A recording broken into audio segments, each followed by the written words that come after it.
Hello everyone. I am Suvarna Wagh, lecturer at MVP's Institute of Pharmaceutical Sciences, Adgaon, Nasik. My today's topic for discussion is cotrimoxazole, an antibacterial agent. Before starting with the presentation, let's see what are the learners' objectives. The learners will be able to describe cotrimoxazole.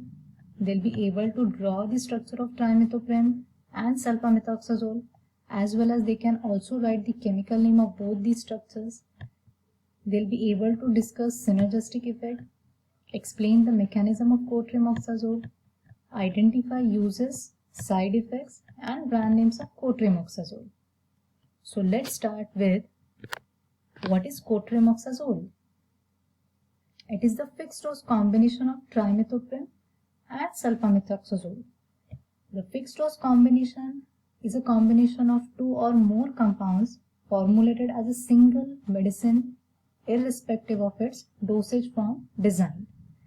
The cotrimoxazole is given in the ratio of 1:5, that is 1 part of trimethoprim and 5 parts of sulfamethoxazole.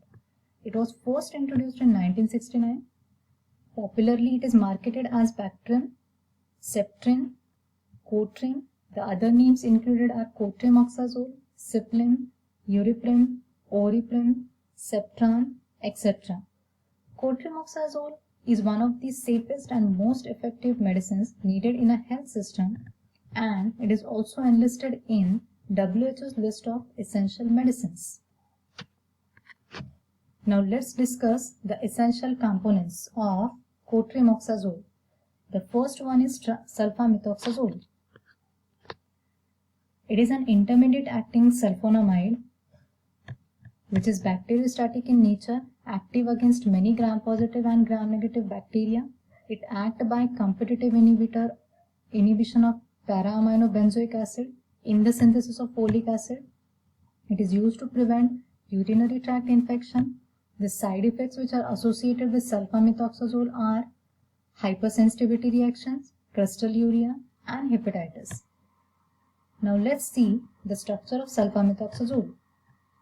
In the structure of sulfamethoxazole, the parent nucleus is sulfanilamide. It is also known as 4-amino benzene sulfonamide, which is benzene ring having sulfamoyl group at position 1 and amino group at position 4. The nitrogen present in sulfamoyl group is designated as N1, whereas the nitrogen present in amino group is designated as N4. The N1 nitrogen is again substituted by isoxazole ring, and the isoxazole ring is substituted by methyl group at 5th position. Hence the chemical name is N1 in bracket 5-methyl 3-isoxazolyl sulfanilamide. This presence of heterocyclic ring system in sulfamethoxazole is believed to increase the antibacterial activity of sulfamethoxazole.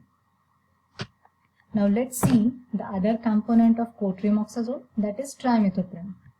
It is an antimalarial as well as antibacterial agent which is bacteriostatic in nature, diaminopyrimidine analog, and it inhibits the action of dihydrofolate reductase enzyme in the synthesis of folic acid. It is used in the treatment of urinary tract infection as well as respiratory tract infection. The side effects associated with trimethoprim are folate deficiency, anemia, nausea, vomiting, and skin rashes. Let's see the structure of trimethoprim. In the structure of trimethoprim, the heterocycle present is pyrimidine ring system, which is 6-membered ring system having 2 nitrogens placed at position 1 and 3, and the ring is fully unsaturated. At position 2 and 4 of pyrimidine ring system, 2 amino groups are present, hence the parent nucleus is pyrimidine 2,4-diamine. At position 5, there is a complicated nucleus present, hence separate numbering is given to this nucleus. The name of this substituent is benzyl group. This benzyl group is further substituted by methoxy group at position 3, 4 and 5. Hence, the chemical name is 5 in bracket 3,4,5-trimethoxybenzyl bracket complete pyrimidine 2,4-diamine. The presence of methoxy group on benzyl ring is believed to improve the antibacterial activity of trimethoprim.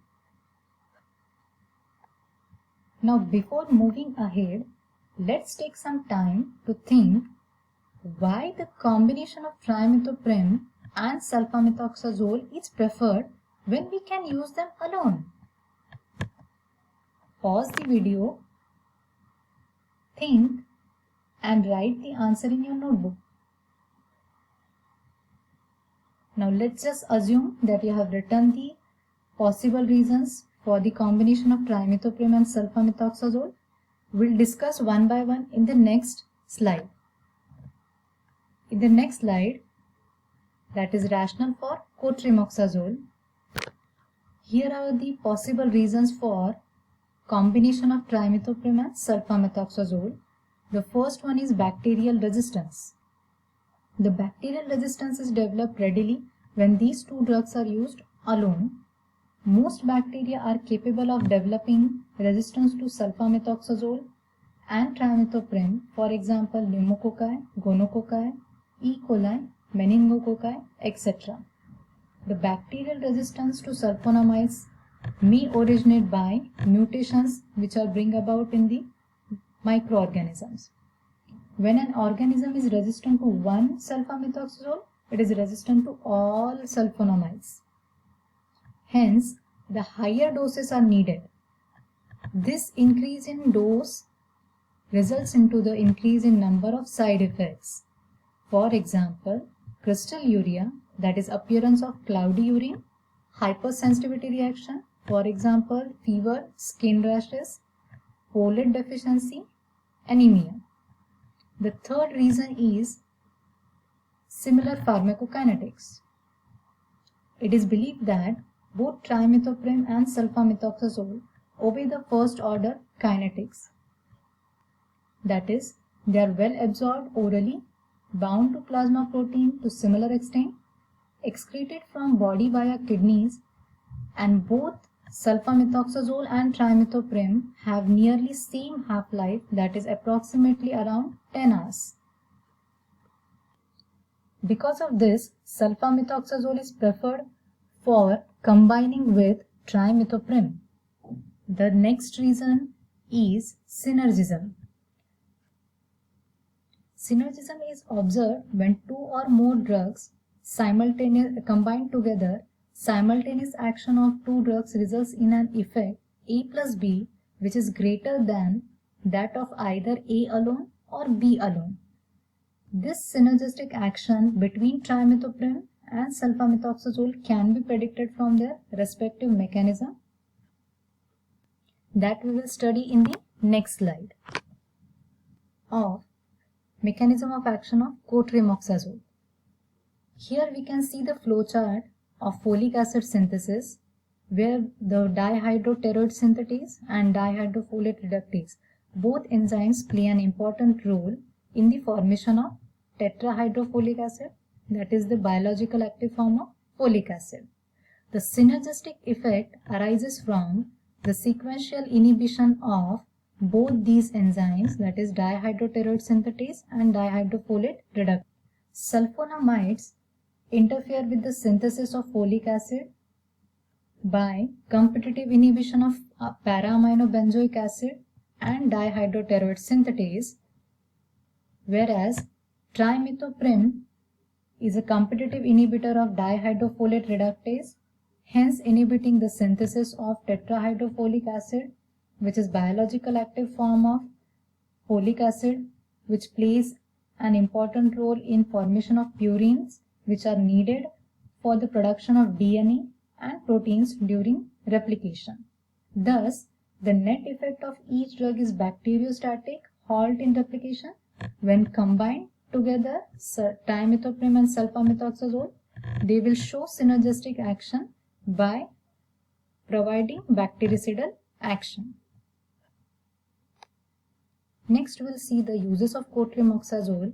It is mainly an antibacterial agent which is used in the treatment of urinary tract infection, respiratory tract infection, for example pneumonia, skin infection, gonorrhea, meningitis, enteric infection, for example typhoid.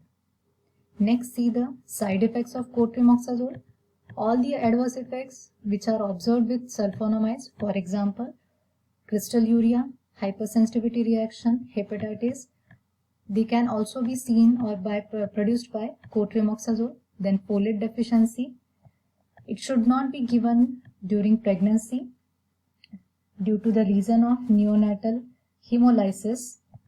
The dose of cotrimoxazole is 160 mg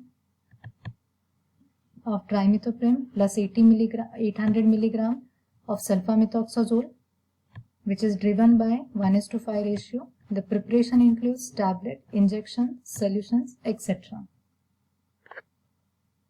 To summarize our today's topic, we can say that cotrimoxazole is a fixed dose combination of trimethoprim and sulfamethoxazole in the ratio of 1:5. Alone, individually, both are bacteriostatic in nature, but when combined together, they will show bactericidal action.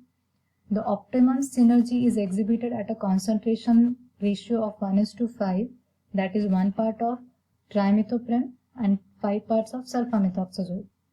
The synergistic action is due to sequential inhibition of the steps in folic acid synthesis, as we have seen in the mechanism. Alone, sulfamethoxazole and trimethoprim are nothing, but together they can make difference. Thank you for watching.